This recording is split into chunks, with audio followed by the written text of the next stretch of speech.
Welcome to the Plant Trainers Podcast, where we're helping people improve their quality of life through nutrition and fitness.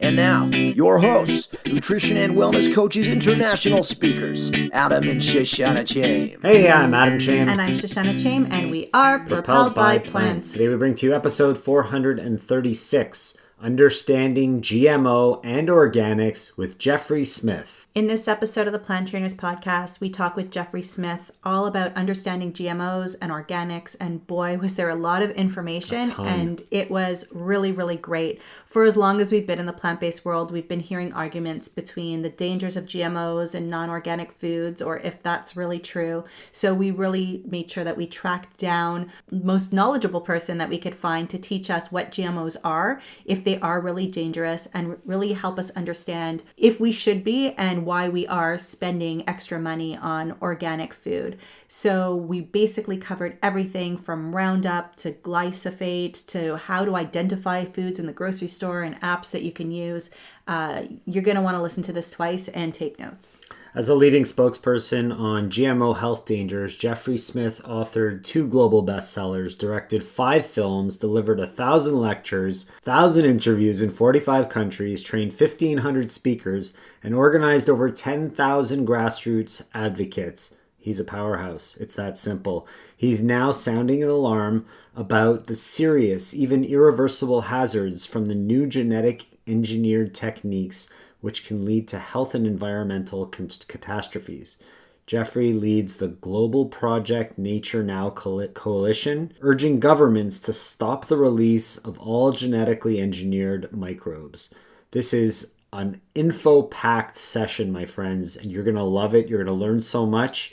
Really hope you do. Stay tuned. If you want a healthy, natural way to fuel your workouts or fire up your brain, Energy Bits are for you. Energy Bits are tiny spirulina algae tabs that are nutritionally dense, a source of mental and physical energy that is all natural and causes no stomach distress. They eliminate fatigue and hunger instantly with no caffeine, sugar, chemicals, gluten, or soy, just pure plant-based nutrition. 1 ingredient, 1 calorie, and 0 net carbs. I use them before workouts or sometimes just as a snack. They make me feel great and give me that extra energy boost I'm sometimes looking for. I also use Recovery Bits, which are tiny chlorella tabs. I use them after workouts or when I'm feeling hungry late at night. Visit energybits.com and order Energy Bits, Recovery Bits, Vitality Bits, or Skinny Bits, and use the promo code PLANTTRAINERS to get 20% off your order at checkout. The link will also be in the show notes just in case you didn't get that all down. Improve your energy, wellness, and waistline all at the same time with Energy Bits. Check out Energy Bits today and feel the difference. Your brain and body will say thank you. And now for a moment of gratitude. I'm really grateful for the communications that I've been having on our Plant Trainers Instagram and on my personal Shoshana Chaim Facebook page, where listeners are messaging us, and I'm learning the names of their dogs and when they go for their walks and if their health problems have healed up or if they're still dealing with things. It's just been so wonderful getting to know people. So I'm so grateful for you listeners right now who have reached out to us. Thank you. It's pretty awesome when people do that. So if you're listening right now, go ahead and drop us a message. I'm super grateful for continuing to learn and diving into new areas of education and really connecting with people and learning about different types of information. So it's become about building community, which is what you were basically talking about. So really grateful for all of you listening. Thanks for being here. Jeffrey Smith, thank you so much for joining us on the Plant Trainers Podcast today. I'm so glad to be here. Thank you. You're welcome. We'd love to know if you have a moment of gratitude to share with us. You know, I am excited about people who take control of their lives. They get new information and they make changes.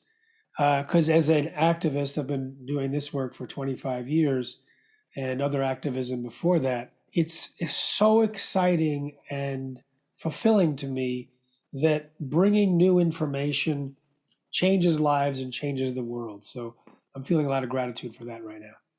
Yeah, that's amazing. And we did talk about change and changing people and changing lifestyle with Howie Jacobson not too long ago on the show. And we'll link to the podcast so people could listen to that because it was an interesting conversation. But absolutely, and today we're going to be talking about GMOs and organic foods and making changes to that kind of a situation for a lot of people is something that perhaps they didn't learn about, they haven't heard about, they don't know the importance of it. And a lot of people ask us, like, should we be doing that? Is organic really necessary? Are GMOs a real thing? Is there real evidence? So those are the things that we're going to talk about today. And I think it's really exciting for us to be able to have you on to talk and share about all of that, because that's your expertise. So thank you for being here. And I'm going to give new information. I mean, Amazing. People may think that oh yeah, I know organic is good, I eat when I can. But I'll tell you, the information is so compelling now. It is so fundamental to our health choices that I'm hoping we really get into it so that people know that skin rash, that brain fog, that depression, that insomnia, the major chronic issues you have or trying to avoid, all of those are linked in on your choices of whether you eat organic or not. And we now understand why. So let's hear a little bit about how and we're going to break down what GMOs and organics is for people who are kind of like, I know what it is, but maybe I'm not sure. But before we do that, how did you get into this realm? How did you find out about it? And why did you absorb it the way you have? Well, in 1996, I went to a lecture by a scientist who was kind of a whistleblower on genetic engineering. That was the year that Monsanto had offered seeds, sold seeds to farmers throughout the Midwest. I was in Iowa at the time. And they were going to be planting genetically engineered soybeans and genetically engineered corn. And the scientists knew without a doubt that the technology was not ready for prime time, that it was dangerous, that it was prone to side effects, and that the assessments of GMOs were essentially a facade. They were ridiculous. There was no one looking out for human health or environmental health. And because these were going into products that were put into all sorts of processed foods, soy and corn are massively used, it could affect everyone who eats. And because once they're put out there, they cross-pollinate, they change the gene pool, and that would affect all future generations. And yet hardly anyone knew what a GMO, genetically modified organism, was. So I decided to help out a little, and 2 books and 5 movies later and 1,000 lectures in 45 countries and training 1,500 people to speak on GMOs and organizing over 10,000 activists, I did put in a little time, but we've also seen a tremendous awakening now among the population where 51% of Americans now believe that GMO foods are not safe, 48% worldwide. We had a lot to do with that. And it is absolutely changing the trends of time because people are seeking non-GMO, and the GMO using companies are making the changes in order to just protect market share. They don't realize they're also protecting the health of their customers and the environment. And there is so much confusion in this area, and it's hard sometimes to know who to trust. And even when you look up research, it's hard to know if you can trust that research too, because if you use Google as a search engine, I mean, you could find anything, but even something like Google Scholar or something like PubMed, there's still so much research that's not necessarily good research. So let's start at the beginning. Okay. What is a GMO? And like when you see an orange that's crossbred with another orange, does that mean it's GMO and you should stay away from it? So help us understand how to recognize what GMO is and what it is.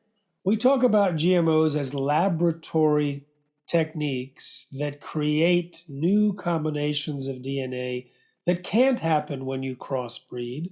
It's not a crossbreeding situation. For years, the main way was to use a gene gun where you take millions of particles of tungsten or gold and you coat them with genetic constructs and you shoot them into a plate of cells, or you equip a smuggling bacterium that smuggles your gene construct, and then you clone those cells into plants, and you end up with a new gene that was not part of that particular organism or multiple copies of the gene. And you also end up with massive collateral damage in the DNA.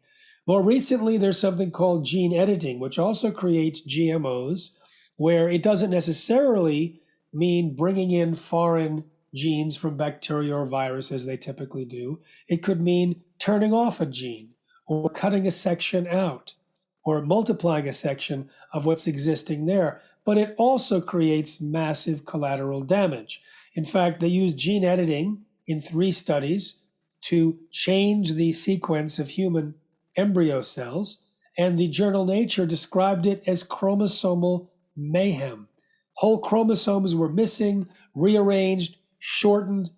We now have an understanding that whether you're doing the traditional gene gun or gene editing, you're really creating massive changes that then can become inheritable.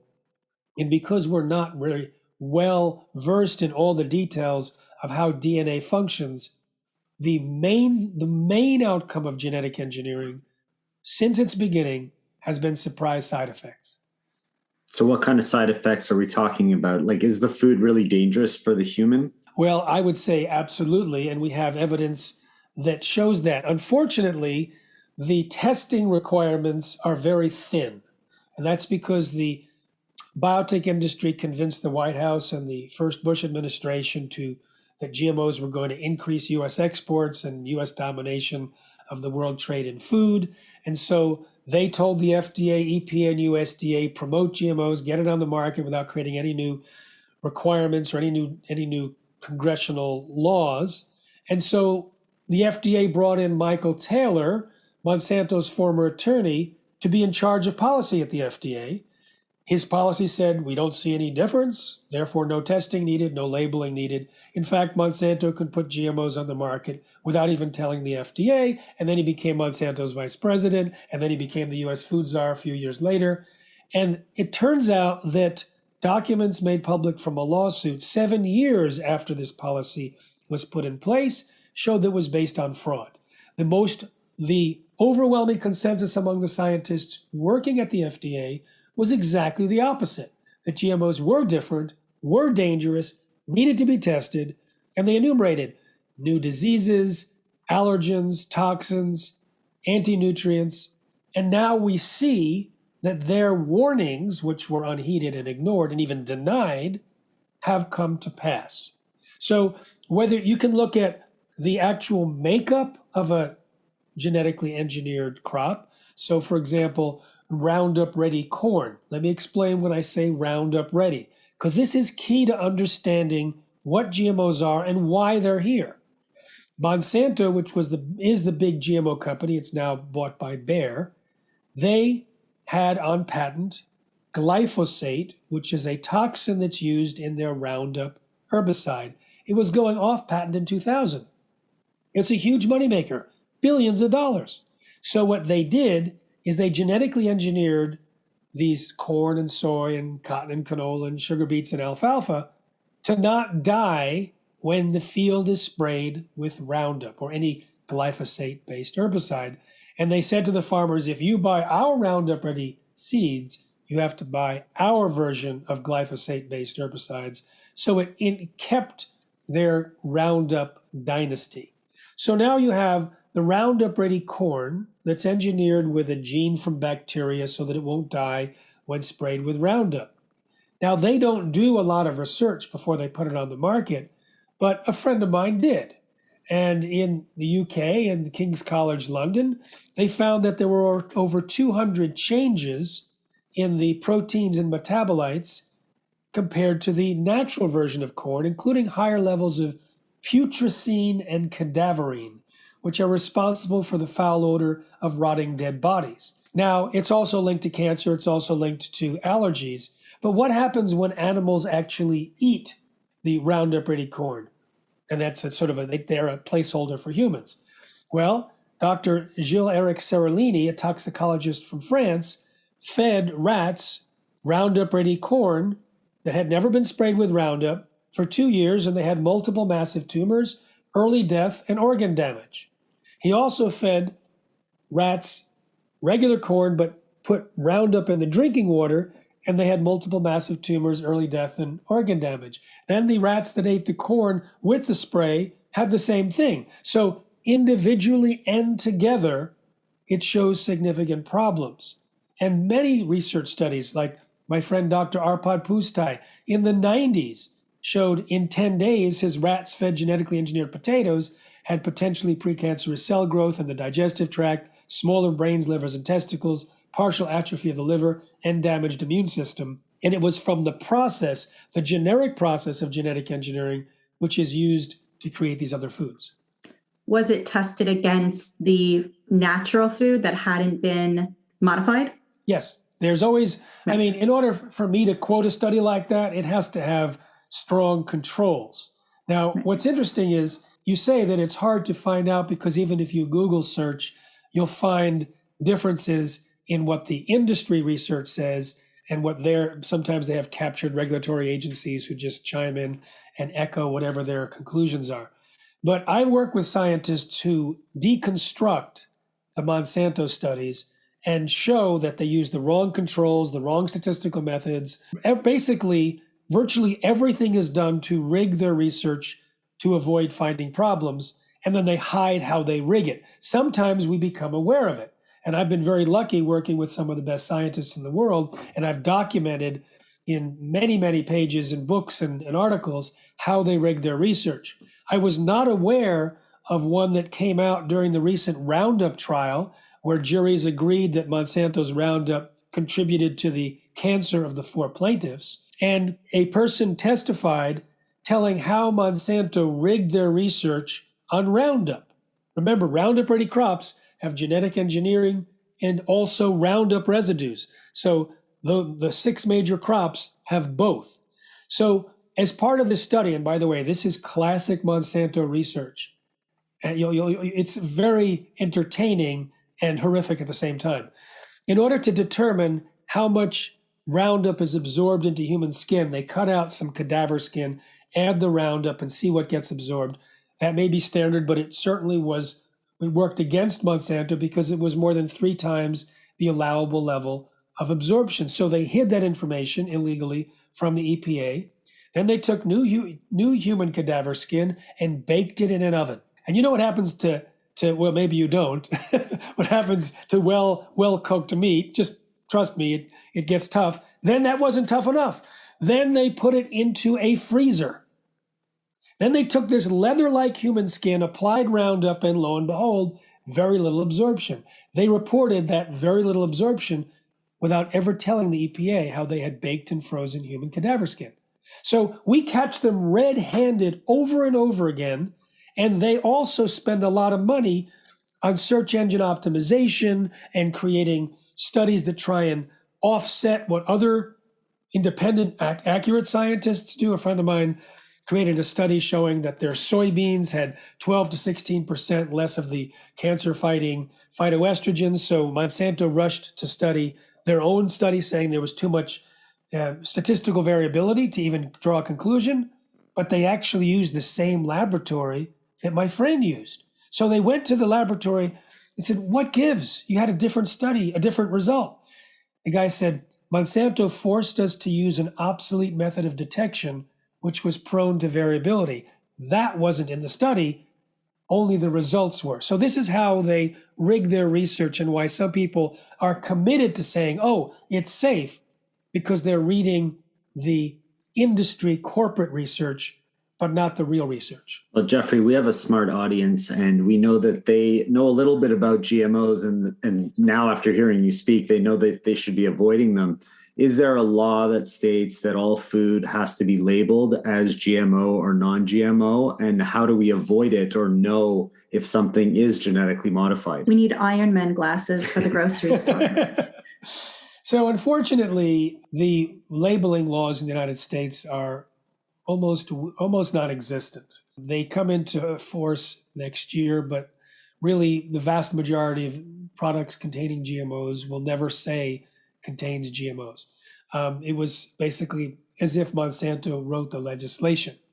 So the laws, basically, they don't want to alert anyone or alarm anyone, so they don't use non-GMO or GMO. They use BE, which is bioengineered, and they have little, pictures of lawns or whatever. And you don't even have to use that. You can do a QR code. And for depending on your size, you can have an 800 number. So, and almost everything that contains a GMO is loopholed out. It doesn't even have to have it. So I would say if you see something that says BE, just mean it buy elsewhere, but very few will.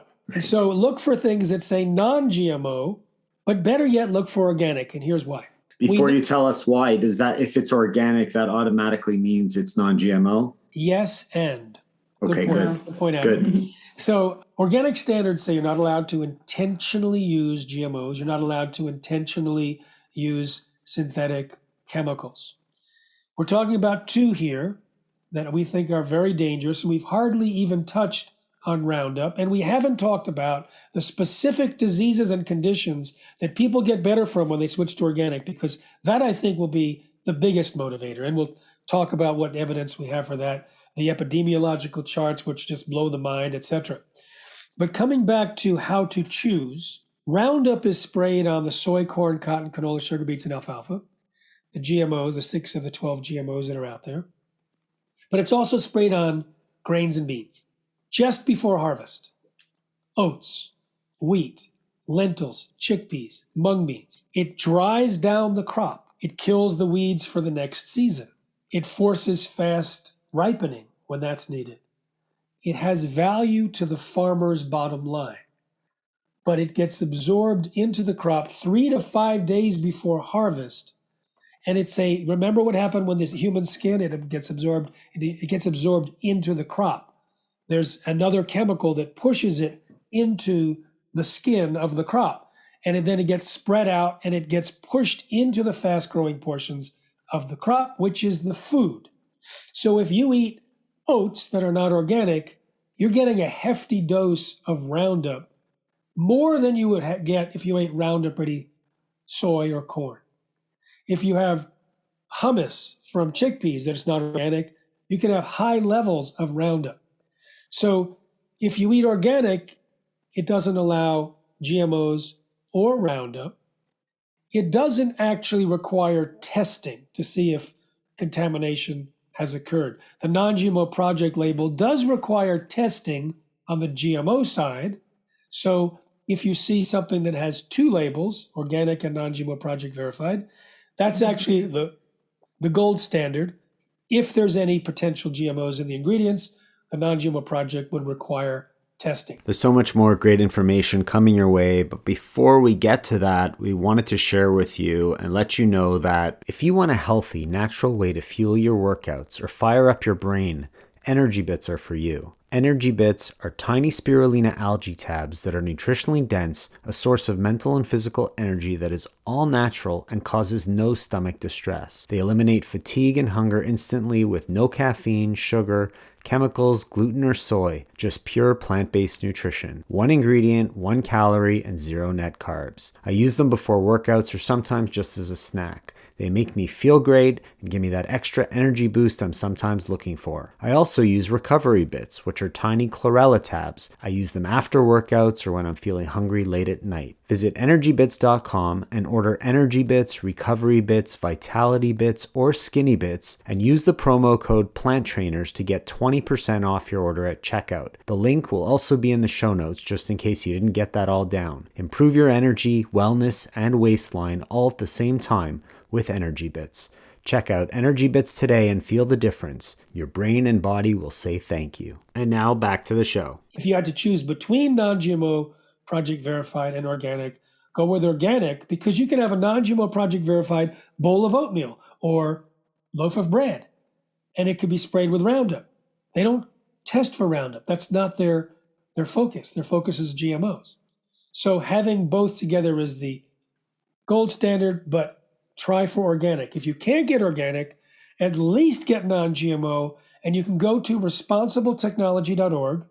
That's for our Institute for Responsible Technology. And you can download a report of all the different studies of which products have high residues of glyphosate.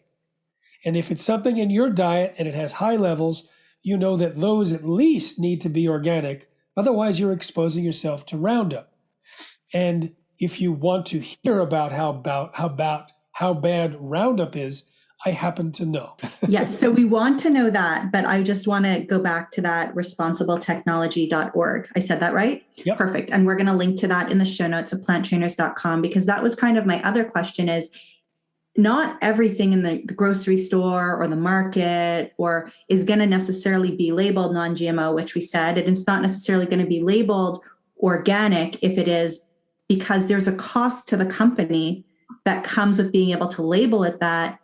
And some companies can't afford to be able to do that and stay in business. Is that correct? And is this how we navigate it, by using this link? Well, for big companies or even medium-sized companies, there's really the cost of getting an organic certification is not that much compared to the cost of doing business. You run into that more in farmers markets, where they sell fine without a certification, but you can ask them, do you grow this according to organic standards? Do you spray? You can even say, I'm sensitive to spraying, so that they make sure that they give you an accurate answer. I'm sensitive to chemical sprays. Which chemicals do you use? And then they'll tell you, or they'll say, we don't spray with chemicals. So for farmers markets or CSAs, community supported agriculture, find out their growing policies and procedures. But for things in the supermarket, I'd say the companies that are organic in terms of their processes generally become organic in terms of their certification. So it's come across in conversation with a doctor who we know and respect, who said that there was another doctor who's talking about the fact that, yes, non-organic is scary, it's awful, all of those bad things. And we'll talk about what some of those bad things are in a moment, but that the organic still needs to spray with something, and that it's harsh on the environment, and that it's creating some awful things in the world as well, like killing insects and getting into the ground and all of the repercussions of that. So from what you know, and although I don't know more detail on that, does that sound right? And maybe organic is the lesser of both evils, or am I totally off base there? Yeah, I interviewed for my Facebook Live and my podcast, Live Healthy, Be Well, Andre Liu, who was the executive director of the International Federation of Organic Agricultural Movements, IFOAM. And I asked him this. I said, what kind of sprays are used that are allowed in organic? And he said, generally, well, they're organic sprays. They could be copper, things like that, things that are naturally occurring that will often wash off or biodegrade, but are not by themselves harmful by the time the crop is harvested. Another example is Bacillus Thuringiensis. Now, that is a bacterium that, when it's ingested by caterpillars, will poke holes in their guts to kill them. And if there's a caterpillar infestation, then the organic farmer, or even the backyard farmer, can spray, and it's sprayed where the infestation occurs. It can kill the caterpillars. It washes off in the rain. It biodegrades in a couple of days. Now, the biotech industry took the gene that created the Bt toxin in this bacterium, and they put that gene into corn and to cotton, and in South America, soy, and that is produced in the food. And it turns out that it's produced in a concentration that's thousands of times greater than the spray form.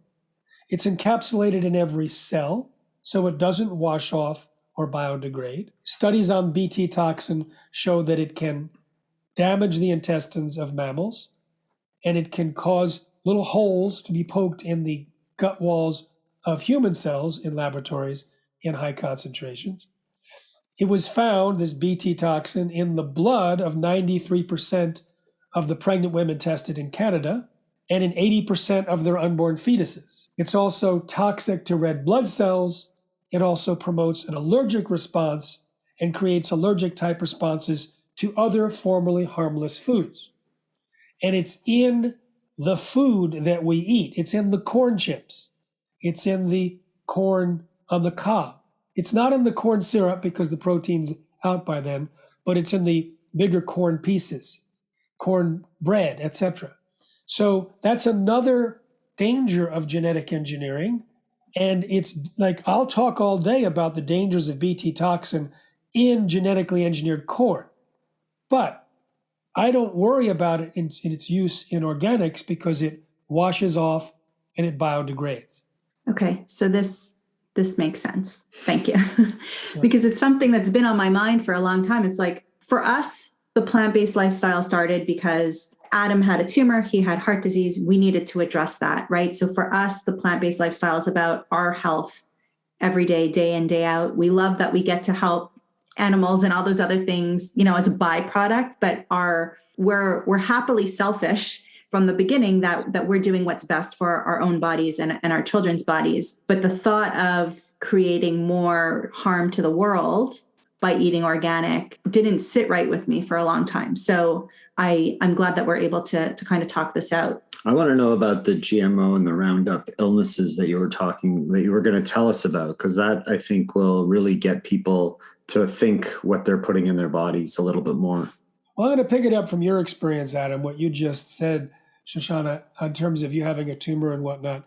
I have a film called Secret Ingredients that I did with Amy Hart, where we looked at families and individuals who switched to an organic diet and saw what happened. And there's one family, the Dichiaras, there's 5 of them. And the mother ended up with serious issues, had to leave her big job, and she was paralyzed and just all these different symptoms. In fact, as a whole, the 5 members of the family had 21 chronic conditions between them. Her husband had a breast tumor, and she started to experiment on him, changed his diet, and noticed a change in that. So she started to experiment with the family. She took out gluten, took out commercial dairy, took out dyes and stuff. And she noticed that the severity of the diseases were going down, but she was still managing the categories. When she learned about GMOs and Roundup, she put everyone on an organic diet, and very quickly all of them went away. 0 of the 21 remained. Now, that was one family. Now, you think, well, it's just a one-off. There are many doctors in the film Secret Ingredients who say this is exactly what happens to my patients when I put them on an organic diet. And they say they're on an organic diet, their symptoms of joint pain or autoimmune disease will go away, but then they cheat and they go back to the old diet and they see their symptoms coming back. And these were gleeful doctors saying, and then they realize, because that is where compliance, gets an A+. When the patient themselves sees what happens when they switch back to their old diet, then it becomes unmistakable. In that film, we also have the scientist explaining what happens in the body because of GMOs and Roundup. So now to your question. I'm actually a little embarrassed that people would come up to me for years as I was traveling around the world speaking about this, saying I can tell the difference if I eat GMOs. I didn't really believe them. I thought it would be some background trend in the epidemiological charts that we would discover years later. But I started presenting to medical conferences the documented health risks of genetically engineered foods in 2006. And I'd go back sometimes to the same conference year after year, relating it to different diseases, to cancer, to allergies and inflammation and whatnot.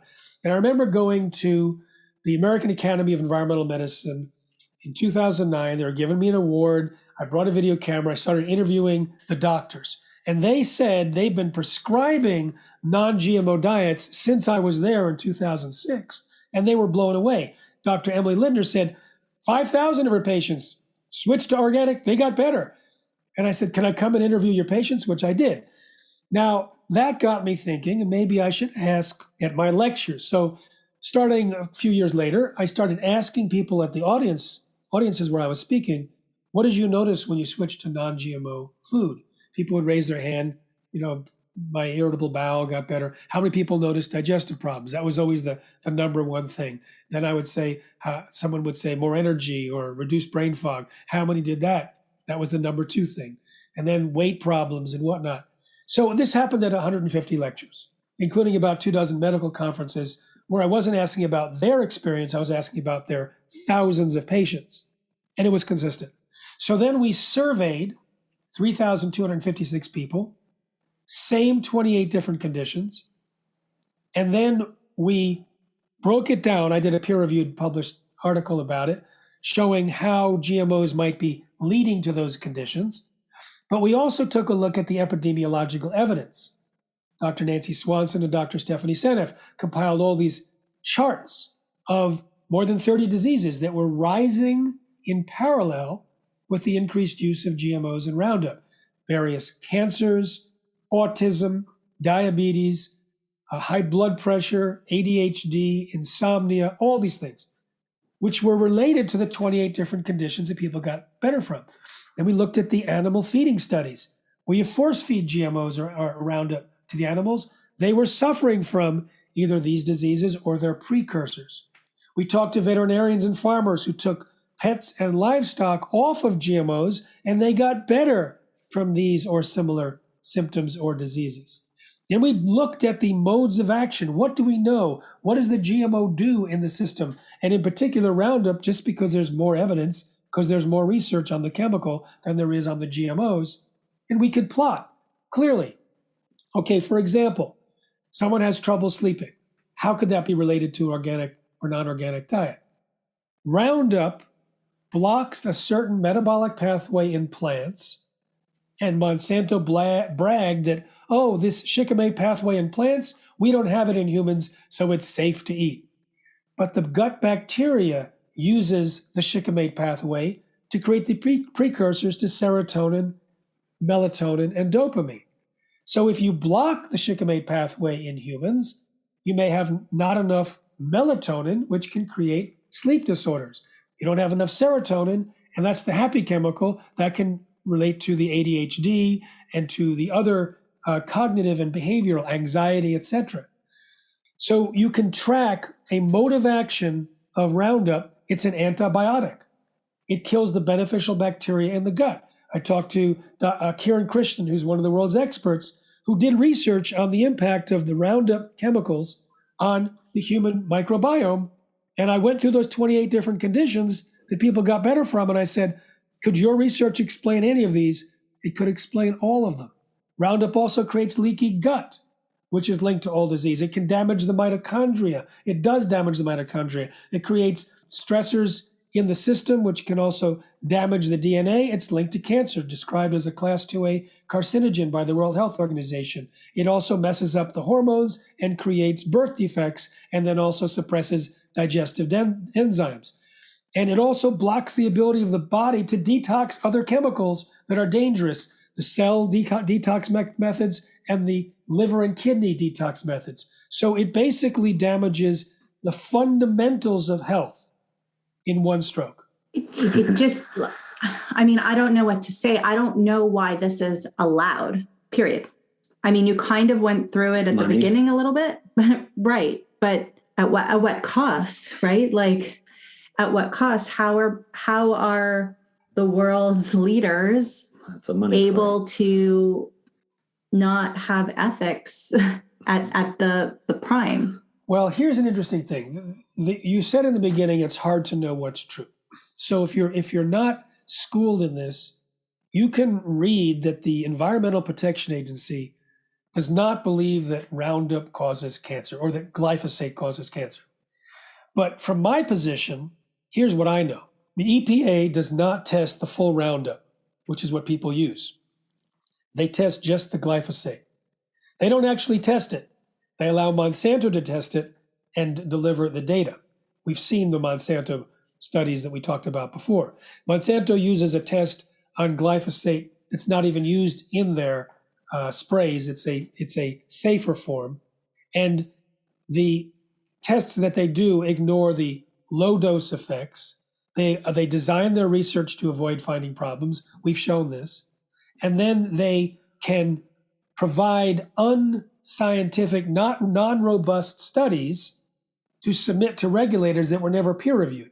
So there's a review going on right now in Europe to possibly re-register glyphosate. And an independent study looked at the 35 tests that they were looking at and found that only 2 of them were valid that met the normal criteria for a robust study, and that they had left out the most damning research on Roundup.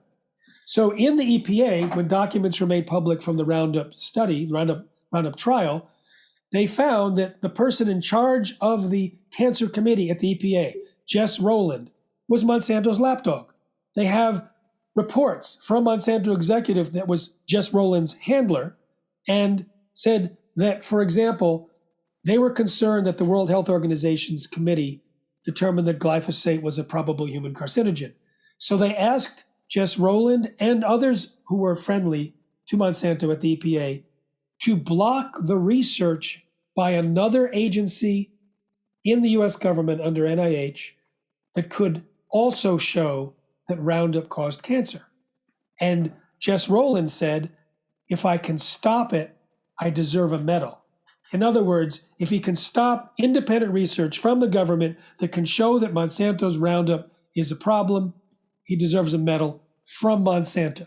We have a letter from a former colleague of Jess Rowland, and she said, it is definitely a probable human carcinogen. You're way above your pay grade, so to speak, your ability to evaluate it.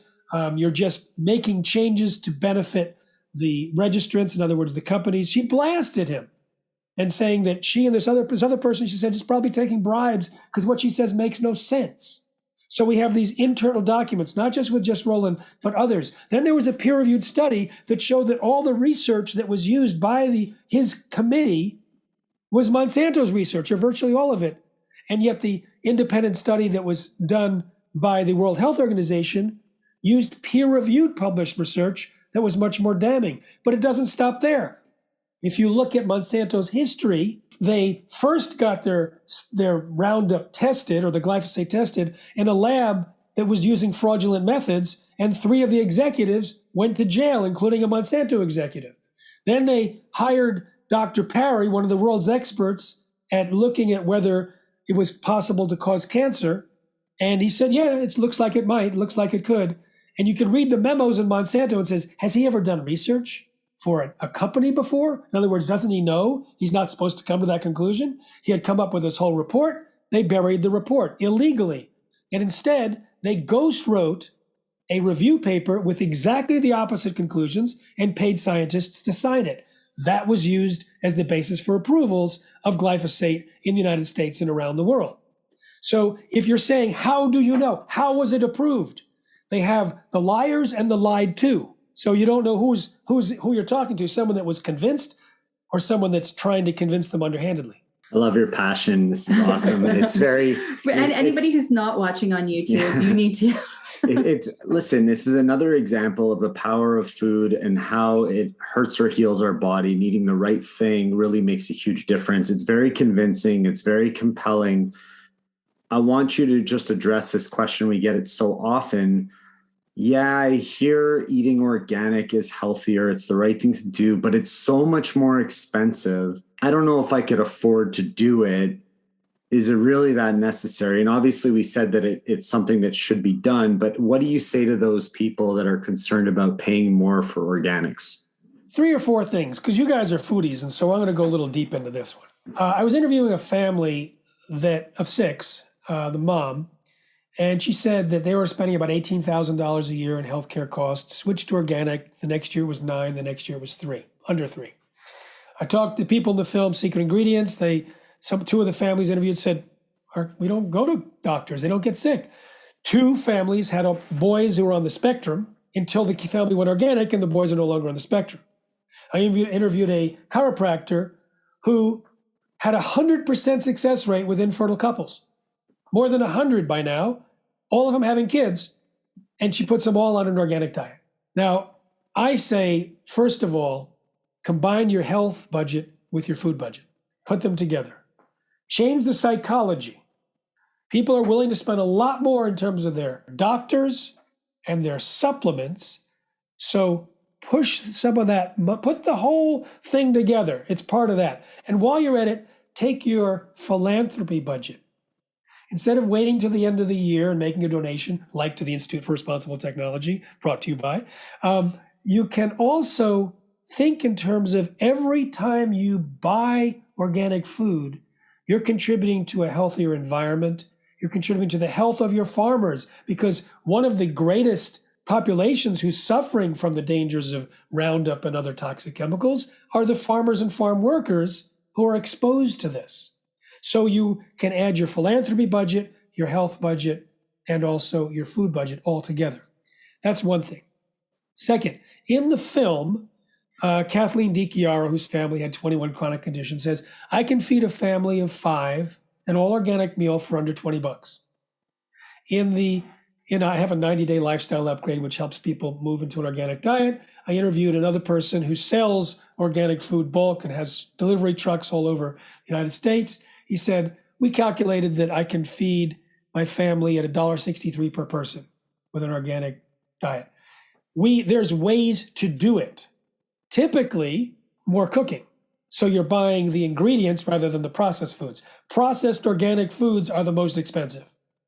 Processed non-organic foods can be the next, and then organic ingredients can be cheaper than that. So you can actually save money if you know how to cook, and there's ways that you can save time and do that more efficiently as well. So that's the other piece. The third is, when you switch to organic, you can try it as an experiment. Take a spreadsheet if you're into online, digital, or a hand journal, and every day, starting before you switch to organic, starting today, percentage of organic, energy level, mood, every symptom, 1 to 10. Everything 1 to 10. Next column, next day, percentage organic, same thing. Reason I say that is the number of different symptoms that recover is breathtaking.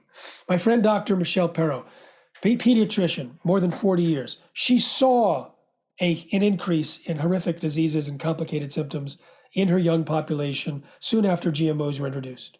She was reading one of my books and figured it out that maybe it's GMOs and Roundup, started experimenting and confirming, yes, when she put her patient population on an organic diet, then the old treatments worked. Then the system started to turn around.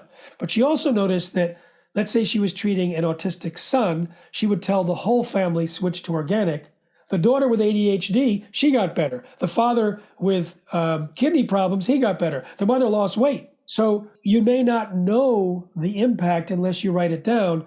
I wasn't aware that losing weight was a big deal. Someone came up to me at a conference and said, I lost 35 pounds on a non-GMO diet. I wasn't even trying to be organic, and everyone in my family lost weight. So when we did the 3,256 people getting better from 28 different conditions, losing weight was number 3, around 60%. Allergies and food sensitivities, anxiety and depression, all of these were above 50%.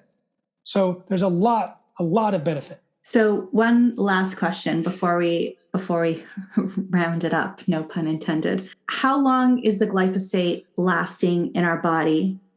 And does it come out naturally, or is there something that we could do to take it out faster? Because it sounds like if you're going to make the switch, that can still be an issue. Or if you can't quite make a full switch yet, but you don't want it in your body, what do you do? Excellent question. It is water soluble. Most of the glyphosate comes out in the urine, but not all of it. If you look at the animal studies where they radio labeled the glyphosate, some can be in the body for 2 weeks. So it takes a while. If you look at human studies with urine, that you can bring your glyphosate levels down pretty substantially just by going to organic. And one friend of mine was doing the study, and he ate a pasta meal one night, and we sprayed with Roundup, and his levels shot up for a couple of days. Now, some of the glyphosate does go into the organs. Some of it does make it into the bone marrow, which might explain the non-Hodgkin lymphoma link to glyphosate, which is very tight, which was the basis of these Roundup lawsuits. So it does have some residues. There are ways to detox the body. In fact, I was speaking to Dietrich Klinghardt, who's like a demigod in the field of integrated medicine, and he said that he has a whole glyphosate detox protocol. He inspired me to do a 18 interview online course called Healing from GMOs and Roundup. And I asked a bunch of people, Lee Cowden, Joe Mercola, Zach Bush, all these people, how do we rebuild, repair, detox the body? And everyone has their own ways, and I can't compile them and say which was better because that's way above my pay grade. But Dietrich said to me that the sickest kids, oftentimes the autistic kids, have no glyphosate in their urine until he starts the detox. Then the glyphosate starts to trickle out more and more. I just heard this from another practitioner, second time I've ever heard it. So there may be certain people where the detox mechanism of glyphosate is disabled, and that may actually cause serious problems with their health. So, there's plenty of things people can do in terms of detoxing. The good news is that even the animal feeding studies, you took mice and you put them on Roundup Ready soy, damage to their testicles, their liver, and the pancreas, put them on non-GM soy, and they start getting better. And the humans that we talked to, Dr. Emily Linder, with 5,000 patients, she said anxiety and depression can go away. Well, in her particular population of patients, can go away quickly. Allergies and asthma, 3 to 7 days. Digestive problems, maybe up to 2 months, but you have to rebuild over 2 years. That was her, along with her treatment protocols. So it depends on the person. And the number one thing is to switch. You won't get it all. You won't eliminate all the Roundup because it's in the air. It's in the water. It's in the rain. It's over 300 million pounds sprayed in the United States per year. But you can minimize. And that is pretty critical, to minimize it. And what I also say is this: knowing that you're going to end up getting some Roundup and maybe some GMOs, maybe you eat at your dining hall and you can't avoid it, I say don't worry about it, because worrying is toxic. Roundup and GMOs are toxic, and now you're multiplying your toxins with your worry. Do your best and enjoy your food. Love that advice. There's so much information. This is one for the encyclopedia shelf. This is a lot of great information. Going to help a lot of people. So thank you, Jeffrey, for this. And if people want to reach out and learn more about what you're talking about in these GMOs and organics, or learn more about you, where would you like them to go? I'm going to give 3 websites, so have your pencils ready. ResponsibleTechnology.org, that's the mothership for our nonprofit. I have the film Secret Ingredients I did with Amy Hart, the 90-day lifestyle upgrade, the Healing from GMOs and Roundup program at livehealthybewell.com. And then we have a new global movement we're starting to protect the global microbiome. I'm sure you've covered the importance of the human microbiome, but there's also soil microbiome and atmosphere microbiome and rainforest microbiome. They're all at risk from releasing genetically engineered microbes that can travel around the world, mutate, swap genes, and damage or collapse ecosystems outside us or inside us. And gene editing is so cheap and easy. You can buy a do-it-yourself kit on Amazon for under $200. There can be millions of microbes released in this world in the next 25 years if we're not careful. It's an existential threat. If you go to protectnaturenow.com, watch the 60-minute film I just did, Don't Let the Gene Out of the Bottle, do the advocacy platform, see if you can make a donation on a recurring basis to help support our work, if that works for you. But Don't Let the Gene Out of the Bottle is a 16-minute eye-opening, like, OMG, there is another existential threat we have to worry about. No, don't worry about it, just take action. Because when you go to the advocacy platform, you enter your address, and all of your elected officials show up. And each month, a different campaign will send them the film or a white paper or a legislative report or something that we want them to know. And in my last trip to DC, we had a lot of attention on what we were doing. We're being asked to be involved with their work. And so the ACT advocacy is working, and I invite everyone to participate. And if it's not, and I know you're in Canada, so if you enter your Canadian address, all of your Canadian officials, and you get to send press releases to your Canadian local media, as well as in the UK, the EU, Australia, and the United States. I love the passion. It comes through, and this is why we do the show, so that we could learn selfishly and share it with so many other people. But thank you so much for educating us and our audience, and for being here with us on the Plant Trainers podcast. We really appreciate your time. I am so grateful for you. Speaking to foodies is my food. Thank you. Thank you. Thank you all so much for listening to this edition of the Plant Trainers podcast. We want to make sure that you subscribe on iTunes, Google Play, iHeartRadio, Stitcher, or any other podcasting platform. We really appreciate the feedback we receive from you. Every time we get a 5-star rating or review on iTunes from one of our fans, it really helps other people find us, just like you did. Thanks so much to our patrons. To become a patron, visit us at patreon.com/planttrainers. Even supporting us with $1 really makes a difference in the quality of the show. And don't forget to connect with us on Instagram and Twitter. Our handle is @PlantTrainers. Like Plant Trainers on Facebook, join our newsletter, and check out our website at planttrainers.com for awesome recipes, a list of our services, and of course, our latest podcast. We encourage you to email your questions to info@planttrainers.com so that we can help you improve your quality of life through nutrition and fitness. So we hope we've inspired you today. Join us again next time, and have a healthy day. Or is that too corny? It's a little cheesy.